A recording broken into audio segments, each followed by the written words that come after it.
আসসালামু আলাইকুম। আশা করি সবাই ভালো আছেন। শীতকাল চলে আসলো আর শীতের সকাল দেখতে খুবই ভালো লাগে। তো কার কার শীতকাল ভালো লাগে অবশ্যই জানাবেন। তো এই যে দেখুন এখানে একটা খেলার মাঠ করছে, ব্যাডমিন্টন খেলা হবে। তো আম্মু বলল যে লারকেল চুলাতে রান্না করবে, তাই সকাল সকাল চলে আসলাম। এখানে আম্মু অলরেডি মাছ ভাজা শুরু করে দিছে, মাছ ভাজতেছে। আর এগুলো শীতের সবজি দিয়ে রান্না করবে, মানে কফি দিয়ে আলু দিয়ে রান্না করবে। শীতকালে নানা রকম সবজি পাওয়া যায়, আর কি বলবো, মানে অন্যান্য ঋতু থেকে শীতকালটা আমার থেকে তো বেস্ট। আপনাদের থেকে কেমন লাগে অবশ্যই জানাবেন। আর আজকের রান্নাটা ভালোই ছিল, মজা ছিল। শীতকালে যাই রান্না করে না কেন তাই খেতে মজা। আর শীতের মানে ধনিয়া পাতাগুলো আরও ঘ্রাণ, ওটা তরকারিতে দিলে এমনি টেস্ট বেড়ে যায়।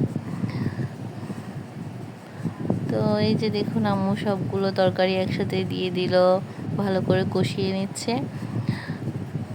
আপনাদের থেকে শীতকাল কেমন লাগে? এখানে আমার আম্মু একটা কাপড়ের ব্যাগ বানালো, আর ওখানে ছোট ছোট ধনিয়া পাতা হলো, দেখুন।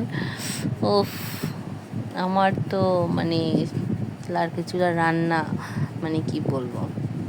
তো এই যে দেখুন আম্মুর প্রায় মাছ রান্নাগুলো শেষ। আর শীতকালে ভালো মন্দ খেতে পারি, কি মজা লাগে। সবাই ভালো থাকবেন। আসসালামু আলাইকুম।